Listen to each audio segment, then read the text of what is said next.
Projek rintis Pusat Pemindahan Kekal Bencana di Pitas bakal beri manfaat kepada penduduk terjejas. Anissa Dollars teruskan dengan laporan Negeri di Bawah Bayu. Silakan. Ya, sahih. 6.9 juta ringgit diperuntuk bagi projek berkenaan yang bakal memanfaatkan 500 penduduk terjejas. Tahun hadapan dijangka siap sepenuhnya. Ini sentiasa dipantau oleh NAGMA dan juga pejabat daerah serta agensi yang terlibat memantau pelaksanaan pusat pemindahan kekal ini. Beliau terdahulu menyerahkan bantuan wang ihsan BWI bencana banjir gelombang kedua melibatkan lebih 300 ketua isi rumah. Membantu dari segi macam barang-barang dapur kalau tiada, keperluan-keperluan asas lah begitu. Kalau ada kekurangan di dapur boleh juga membantu. Kami bersyukur juga lah karena YB kami di Adunin 3 ini sungguh perhatian memeriksa dan turun padang melihat yang mana-mana kena banjir. Bantuan ini dapat membantu kami lah sebab kalau masa banjir itu kan banyak kerosakan. Jadi sekurang-kurangnya dengan bantuan ini dapat membantu kami lah, meringankan hidup kami lah. Di Tambunan pula, Kerajaan Negeri salur bantuan khas sekali beri berjumlah RM5,000 kepada 55 peniaga gerai tepi jalan.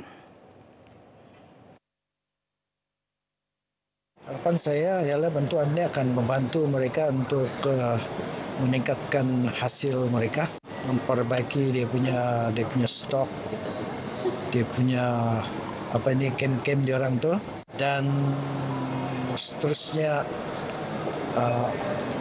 meningkatkan pendapatan. Terdahulu, beliau menyempurnakan majlis penyerahan bantuan sekali beri kepada peniaga gerai kecil tepi jalan berlesen sah Bantuan Untukmu Daerah Tambunan. Untuk negara penambahan modal harapan pedagang untuk memajukan bisnes lebih berkembang lah. Banyak terima kasih dan kami sebagai peniaga untuk membesarkan lagi kami punya produk penjualan.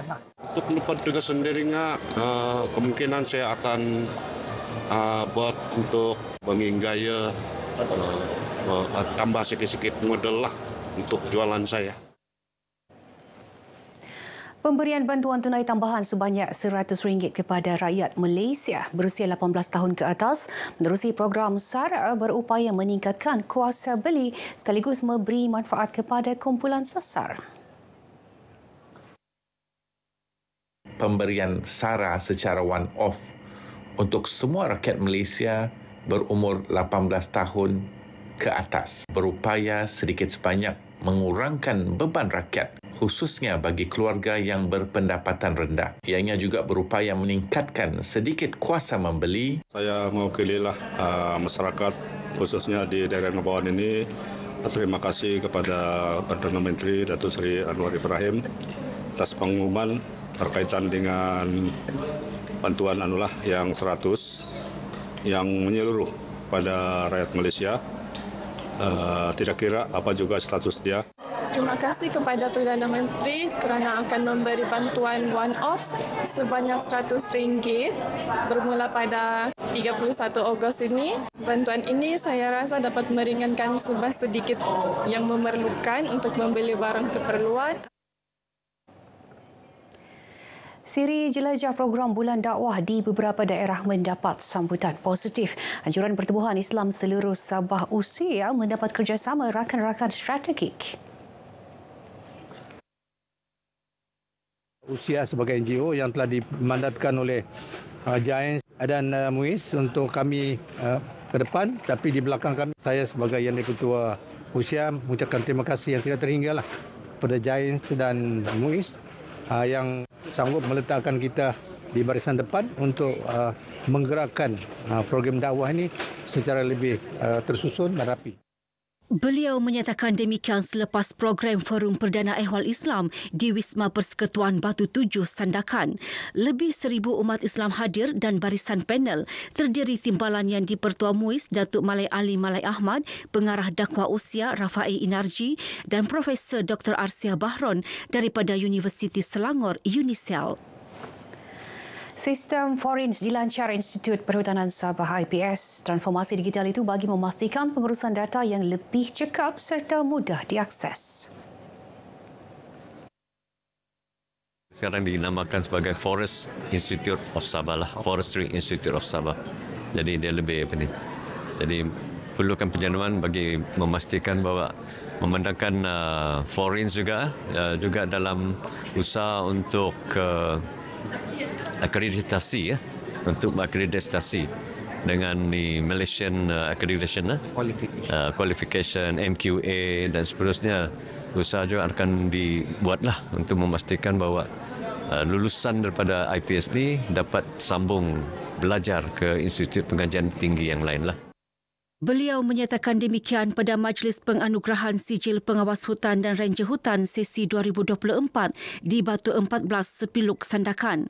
19 pelatih menerima sijil bagi kursus Sijil Perhutanan Pengawas Hutan sesi 2024, manakala 19 pegawai Jabatan Perhutanan menerima sijil kursus peralihan Ranger Hutan ke Penolong Pemelihara Hutan Grade G29 KPG 29 Seri 4 Ambilan 2024. Kempen hentikan pencemaran plastik. Saranan kepada masyarakat pilih produk atau perkhidmatan diperakui sebagai lestari. Ia bagi menggantikan penggunaan plastik khususnya dalam sektor pertanian, perhutanan dan perikanan. Ketua Pegawai Eksekutif Kumpulan Sawit Kinabalu SKG Green, Pilipa Wilfred Mojelis mengakui bagi menjayakannya kerjasama pelbagai pihak termasuk sektor industri dituntut. Kesediaan itu bagi memastikan sumber semula jadi dipelihara secara holistik. Perkara mengenainya dinyatakan ketika berucap merasmikan Hari Alam Sekitar Sedunia 2025 di Pusat Konservasi dan Biodiversiti Sawit Kinabalu, Sungai Pin, Kinabatangan. Sementara itu, Pengurus Kanan Unit Konservasi dan Biodiversiti SKG Charis Salion memberitahu pihaknya turut mempunyai perancangan untuk menghasilkan produk kitar semula barangan plastik yang memberi manfaat kepada penduduk kampung.